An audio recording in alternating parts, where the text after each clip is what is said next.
আমতলী গ্রামে থাকত এক গরিব কৃষক, নাম তার রফিক। রফিকের স্ত্রী রহিমা ছিল অনেক পরিশ্রমী। রহিমা বাড়িতে অনেকগুলো হাঁস মুরগি পালত। এতে তাদের অভাবের সংসারে কিছু উপকার হতো। তাদের একমাত্র ছেলের নাম ছিল রনি। রনি সামনের বছর স্কুলে যাওয়া শুরু করবে। রনি প্রথম স্কুলে যাওয়া নিয়ে তারা দুজন অনেক চিন্তিত। অভাবের সংসার হলেও ছেলের ভবিষ্যৎ সুন্দরভাবে সাজাতে হবে। তাদের ঘরে অভাব থাকলেও তাদের মন ছিল অনেক ভালো।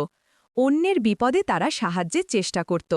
রফিক মিয়া সকালে কাজে যাওয়ার সময় তার স্ত্রী রহিমা তাকে বলল, ঘরে চাউল ছাড়া আর কিছু নেই।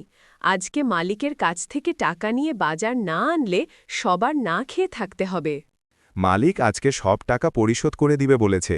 তুমি কোনো চিন্তা করো না, রনির দিকে খেয়াল রেখো। এরপর রফিক কাজে চলে যায়।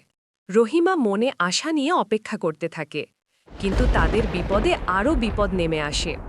কিছুক্ষণ পরই আকাশে অনেক মেঘ ডাকা শুরু করে। অনেক বজ্রপাত শুরু হয়। বজ্রপাতের জন্য সকলে কাজ বন্ধ করে দেয়। কিছুক্ষণের মধ্যেই শুরু হয় প্রচুর বৃষ্টি। বৃষ্টির জন্য মালিক কোনো শ্রমিককে টাকা না দিয়ে বাড়ি ফিরিয়ে দেয়। রফিক মিয়া পড়ে বড় বিপদে। সে কোনো উপায় না পেয়ে খালি হাতে বৃষ্টিতে ভিজে বাড়ির পথে রওনা হলো। অন্যদিকে পাশের গ্রামের শাবানা বুড়ি যাচ্ছিল শহরে তার ছেলের বাড়িতে। মাঝ পথে সে বৃষ্টির মাঝে আটকে যায়। সে তাড়াতাড়ি রহিমাদের বাড়ির সামনে যায় আর রহিমাকে বলে, আমাকে একটু আশ্রয় দিবে? বাইরে অনেক বৃষ্টি। আপনি আগে ভিতরে আসুন, বৃষ্টিতে ভিজে যাচ্ছেন তো। তুমি আমার অনেক উপকার করলে। আমি শহরে আমার ছেলের বাড়ি যাচ্ছিলাম। বৃষ্টি থামলেই আমি চলে যাব। কোনো সমস্যা নেই, আপনি ভিতরে আসুন, বিশ্রাম করুন। বৃষ্টি না থামলে আজকে আমাদের এখানে থাকবেন। এরপর রহিমা তাকে নিয়ে ঘরের ভিতরে চলে গেল। একটু পর দেখল তার স্বামী খালি হাতে বৃষ্টিতে ভিজে বাড়ি এসেছে।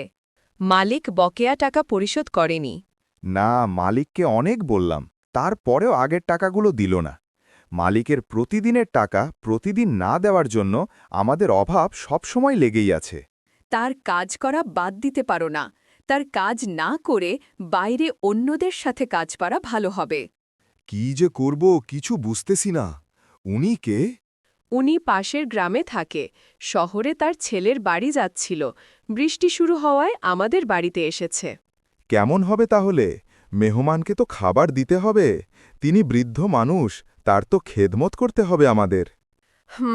আমি তো ভেবেছিলাম তুমি বাজার নিয়ে আসবে। আমাদের কপাল খারাপ, বৃষ্টি নেমে পড়ল। কি আর করার, একটা মুরগি ধরে রান্না করি। তাই করো, মেহমানকে তো খাবার দিতে হব। এরপর রহিমা মুরগি জবাই করে রান্না শুরু করল। শাবানা বুড়ি তাদের সব কথা শুনে ফেলে। সারাদিন বৃষ্টি না থামায় শাবানা বুড়ি রফিকদের বাড়িতে রাতে থাকে। সকালে শাবানা বুড়ি খাবার খেয়ে শহরের দিকে রওনা হয়। সে শহরে গিয়ে তার ছেলেকে সব ঘটনা খুলে বলে। তার ছেলে জনি অনেক বড় কোম্পানির মালিক ছিল। শাবানা বুড়ি তার ছেলে জনিকে বলল, বাবা জনি, ওই লোককে তোর কোম্পানিতে একটা চাকরি দিয়ে দে।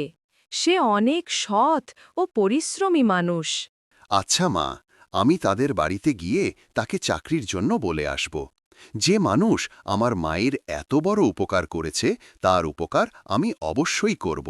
কয়েকদিন পর জনি রফিকের বাড়িতে আসলো আর রফিককে বলল, কিছুদিন আগে বৃষ্টির জন্য যে বৃদ্ধ আপনাদের বাড়িতে ছিল, আমি তার ছেলে। শহরে আমার নিজের কোম্পানি আছে। মা আমার কোম্পানিতে আপনাকে একটি চাকরি দিতে বলেছে। আমি আপনাকে আমার কোম্পানিতে চাকরি দিব একথা বলার জন্য এখানে এসেছি। আপনার মালিকের কাছ থেকে যে টাকা মাসে আপনি পান, তার থেকে অনেক বেশি আপনি আমার কোম্পানিতে চাকরি করলে পাবেন। আর আপনাকে প্রতি মাসে সঠিক সময়ে বেতন পরিশোধ করা হবে। আপনি কি চাকরিটা করতে ইচ্ছুক? অবশ্যই, শহরে অনেক টাকায় চাকরি করলে আমার সংসারের অভাব দূর হবে। এটা তো আমার জন্য খুশির খবর। তাহলে আপনি সামনের মাসের 1 তারিখে আমার কোম্পানিতে কাজ করা শুরু করবেন। জনি রফিককে তার কোম্পানির ঠিকানা দিয়ে চলে গেল। তার হাতে সময় না থাকায় সে দেরি করল না। রহিমা তখন বলল, আমি ভেবেছিলাম বৃষ্টির জন্য আমাদের কপাল খারাপ। এখন তো দেখছি বৃষ্টি আমাদের কপাল খুলে দিয়েছে। শুধু বৃষ্টি নয়, তোমার মুরগিও আমাদের কপাল খুলে দিয়েছে। এজন্যই মেহমানের সঠিক যত্ন নিতে হয়। এরপর রফিক নতুন চাকরি করে সুন্দর জীবনযাপন করে। তাদের ঘরে অভাব দূর হয়ে যায়। তাদের জীবনে এমন পরিবর্তন আসে মেহমানের সঠিক যত্ন নেয়ার জন্য। অভাব থাকার পরও তারা মেহমানকে তাদের সর্বোচ্চ দিয়ে সাহায্য করেছে। আমাদের বাড়িতে মেহমান আসলে আমরাও তাদের সঠিক যত্ন নিব, তাদের প্রতি খেয়াল রাখব।